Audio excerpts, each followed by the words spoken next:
বাংলাদেশের ৩০০ আসনে আমি কসম খেয়ে বললাম, চ্যালেঞ্জ করে বললাম, গোটা বাংলাদেশের ৩০০ আসনের কোন একটা আসনে যদি তারা জামানত টিকাইতে পারে তো আমি আমার কানগুলো কেটে ফেলবো।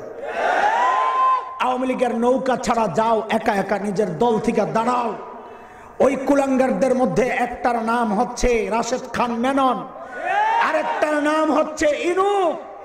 এরা এখন নিজেদেরকে স্বাধীনতার পক্ষের শক্তি বলে, অথচ তাদের ইতিহাস আমাদের জানা। মুক্তিযুদ্ধের সময় এই ইনু, রাশেদ খান মেনন, গংরা উচ্চারণ করেছিল এটা দুই সাম্রাজ্যবাদীর লড়াই, এটা স্বাধীনতার লড়াই না। আজকে তারাই নিজেদেরকে স্বাধীনতার পক্ষের শক্তি মনে করে। এই ইনু তো সেই ইনু যার দলের লোকেরা বলেছিল বঙ্গবন্ধুর মুক্তিযুদ্ধের ভূমিকার কারণে যে তার চামড়া খুলে আমরা ডুগডুগি বানাবো। এরা তো সেই ইনু। আমাদের বলতে লজ্জা হয়, ঘৃণা হয়, তারা আজকে জাতীয় সংসদে বুক ফুলে ভাষণ দিচ্ছে। ওরে দোস্ত, যারা এই কথা বলেছে বঙ্গবন্ধুর চামড়া দিয়া ডুগডুগি বাজাবে, আজকে সময় এসেছে তাদের চামড়া কুত্তারে খাওয়ানোর সময় এসেছে।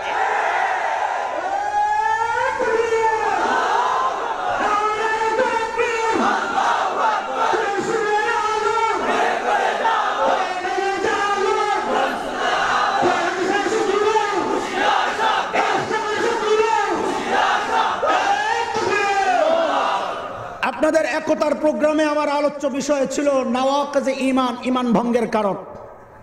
যারা শুনেছেন, আলোচনা শুনেছেন, ঈমান ভঙ্গের অন্যতম একটা কারণ হচ্ছে কাফেরকে কাফের মনে না করা।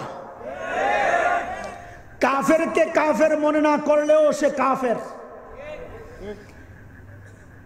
পঞ্চগড়ে কাদিয়ানীদের ইজতেমা হওয়ার প্রোগ্রাম হয়েছিল, আন্তর্জাতিক সম্মেলন, ইজতেমা নাম দিয়েছে ইজতেমা। গোটা দুনিয়ার কাদিয়ানী নেতারা আসা শুরু করেছে। আশেপাশের জেলার সমস্ত হোটেলগুলো বুকিং দেওয়া হয়েছে। কি যে এক অবস্থা, মনে হয় যেন আমরাই পরবাসী, তারাই অরিজিনাল বাংলাদেশি, এইরকম এক অবস্থা। গোটা বাংলাদেশ থেকে আন্দোলনের দাবানল জ্বলে উঠলো, আশেকে রসুলরা জ্বলে উঠলেন।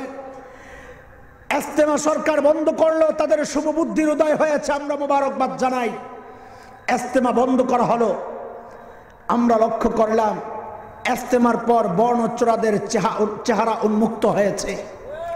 আমরা লক্ষ্য করেছি তখন ওই শাহরিয়ার কবির যে শয়তান কাদিয়ানী নেতৃত্বের সাথে এক টেবিলে বসে যৌথ সাংবাদিক সম্মেলন করে এই ইজতেমা বন্ধের পেছনে যাদের অবদান, তাদের বিরুদ্ধে কুৎসা মন্তব্য সে করেছে, সেখানে বসে বসে প্রতিবাদ করেছে।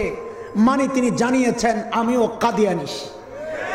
কাদিয়ানীদের পাশে বসে তাদের পক্ষে বক্তব্য দেওয়া, এটা একজন মানুষ কাফের হওয়ার জন্য এটা যথেষ্ট। আশ্চর্যের সাথে আমরা লক্ষ্য করলাম, আমরা তো মনে করেছিলাম এইরকম অপদার্থ খুব সংখ্যায় বেশি না, 2-4টা হবে মুরগি চোরার মতো।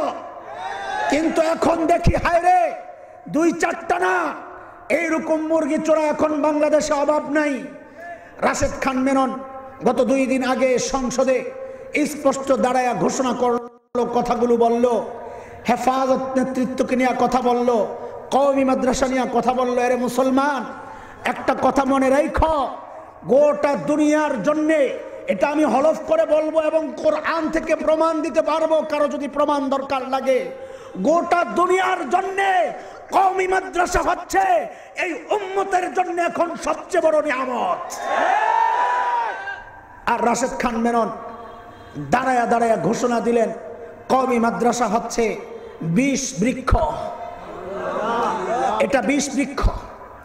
এবং আহমদিয়া মুসলিম জামাত, তথাকথিত মুসলিম জামাত, তারা কাদিয়ানি বলে না, সুকৌশলে ওদিকে জায়গা। আহমদিয়া মুসলিম জামাত বলে মানুষকে ধোঁকা দেওয়ার জন্যে। আহমদিয়া মুসলিম জামাত, আমরা আশ্চর্য হলাম, মেনন সাহেব তাবলীগের ইস্যু টেনে এনেছেন, তিনিও এতাআতীদের পক্ষে, তিনি এতাআতীদের পক্ষে কথা বলেছেন। আপনি এতাআতীদের পক্ষে, কাদিয়ানীদের পক্ষে কথা বললেন, আমাদেরকে আপনি নতুন এক চিন্তার খোরাক দিয়ে দিলেন। তাইলে কাদিয়ানীদের গোড়া যেমন ইসরায়েল, এতাআতীদের গোড়াও কি ইসরায়েল? না হয় পক্ষে অবলম্বন করার ব্যক্তি এক হয় কি কইরা? মেনন সাহেব দাঁড়ায়া সংসদে বললেন, আল্লামা আহমদ শফীকে নিয়ে কটূক্তি করলেন তেতুল হুজুর বলে বলে। বারবার তিনি উচ্চারণ করেছেন তেতুল হুজুর, তেতুল হুজুর। আমরা মাননীয় প্রধানমন্ত্রীর কাছে, আমি আজকে এই কয়েকদিন থেকে আমার সমস্ত প্রোগ্রামগুলোতে একই বক্তব্য দিয়ে যাচ্ছি, আগামীকাল জুমায়ও একই বক্তব্য হবে। জুমার পর বাইতুল মুকাররমে আল্লামা জুনায়েদ বাবনগরী আসছেন ঢাকায়, তার নেতৃত্বে বিক্ষোভ হবে। কত বড় দুঃসাহস! 90% মুসলমানের দেশে, 90% মুসলমানের ট্যাক্সে চলা এই সমস্ত সাংসদরা জাতীয় সংসদে দাঁড়ায়া 90% মুসলমানের সেন্টিমেন্টের বিরুদ্ধে বক্তব্য দিয়া পার পাওয়া যাবে। উম্মতে মুহাম্মাদি এখনো ঘুমায়া যায় নাই, তাদের রক্ত ঠান্ডা হয়ে যায় নাই। আমরা মাননীয় প্রধানমন্ত্রী পর্যন্ত এই মেসেজ পাঠিয়ে দিয়েছি, মাননীয় প্রধানমন্ত্রী আপনি আপনার এই সমস্ত ভিক্ষায় খয়রাত দেওয়া ওই এমপিদের জবান সামলান, জিহ্বা সামলান, না হয় তাওহীদ জনতা ওই কুলাঙ্গারদেরকে যেখানে পাবে জিহ্বাগুলা টেনে টেনে ছিঁড়ে ফেলবে, টেনে টেনে ছিঁড়ে ফেলবে।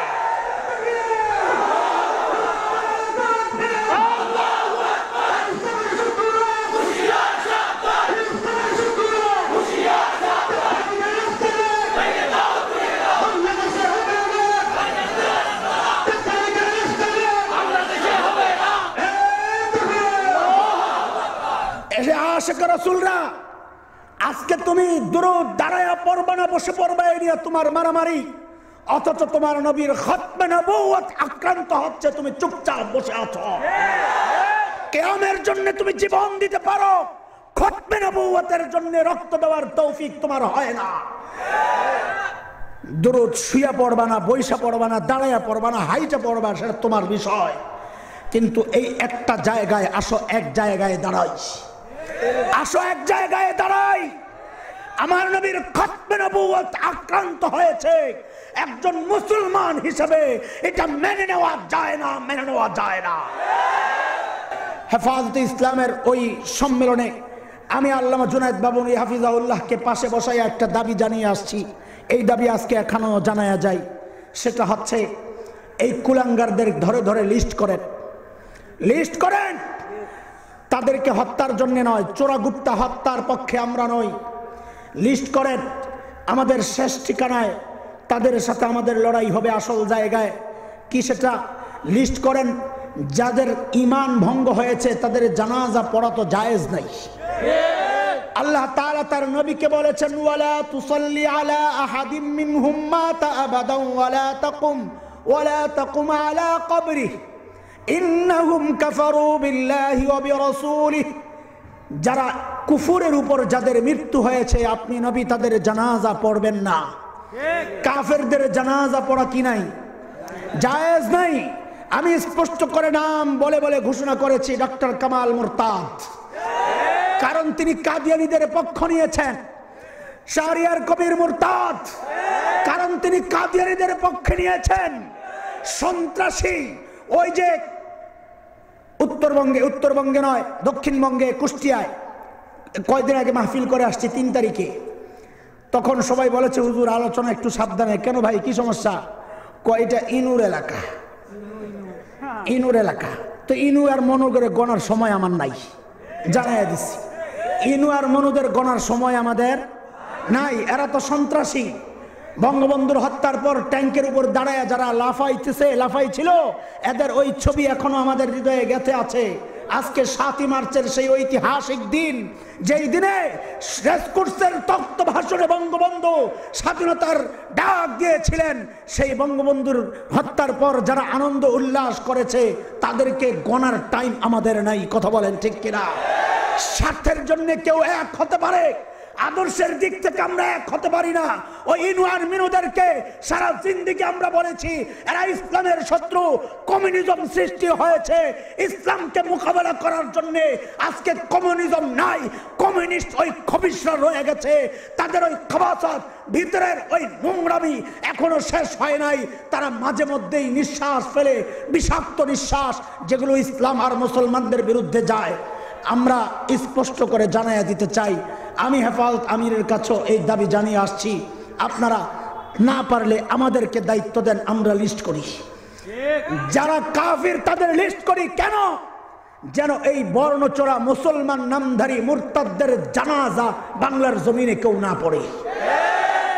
তাদের জানাজা হবে না, তাদের জানাজা যদি হয় হবে শ্মশানে। তোমরা যখন এত ধর্মনিরপেক্ষ তো যাও, তোমার শ্মশানে হোক তোমার জানাজা, মুসলমানদের কোন গোরস্থানে তাদের দাফন হতে পারবে না। ও মুসলমান, এটা সব ওই হেফাজত থেকে খালি আওয়াজ উঠলে হবে না। প্রত্যেকটা জেলা থেকে, প্রত্যেকটা থানা থেকে, প্রত্যেকটা অলি থেকে, গলি থেকে এই আওয়াজ উঠাইতে হবে।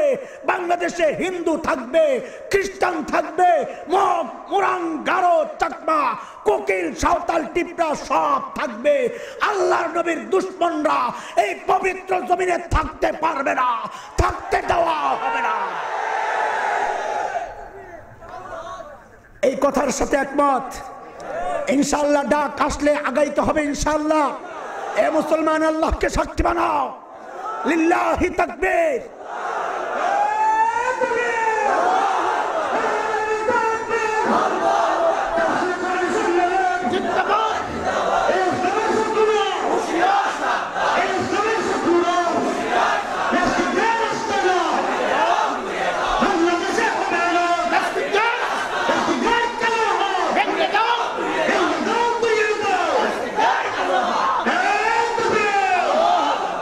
মুহতারাম হাজরিন, প্রসঙ্গটা কেন আসলো? এটা কিয়ামতের আলামত। ইযা উসিদাল আমরু ইলা গায়রি আহলিহি ফান্তাজিরিস সাআহ। যখন ক্ষমতা অযোগ্য ব্যক্তির হাতে চলে যাবে তখন তুমি কিয়ামতের অপেক্ষা করো। সংসদ সদস্য এমন এক ব্যক্তি হয়ে গেল, আজকে আল্লামা আহমদ শফির বিরুদ্ধে কথা বলে, তেতুল হুজুর বলে বলে চিৎকার করো। আমি তো ডক্টর কামালকেই বলেছি, এই কুলাঙ্গার শোট। আল্লামা আহমদ শফির মাদ্রাসার একটা বিল্ডিং, পুরা সব না, একটা বিল্ডিং এর টয়লেটে যেই কয়টা লোটা আছে, লোটা গোটা বাংলাদেশে তোর এতজন নেতা কর্মীও নাই। কোন মুখে কথা বলিস? লজ্জা থাকা দরকার। তোদের পায়ের তলে মাটি নাই। কোন সুতার টানে লাফাও আমাদের জানা আছে। ওই সুতা কেটে দিতে আমাদের 2 মিনিট সময় লাগবে না ইনশাআল্লাহ। বাংলাদেশ দখলের চক্রান্ত করো, স্বপ্ন দেখো, বিদেশি বাবুদের কাছে বাংলাদেশ তুলে দেওয়ার চক্রান্ত করো, করতে থাকো। তুমি তোমার বিশ্বাস নিয়ে পড়ে থাকো।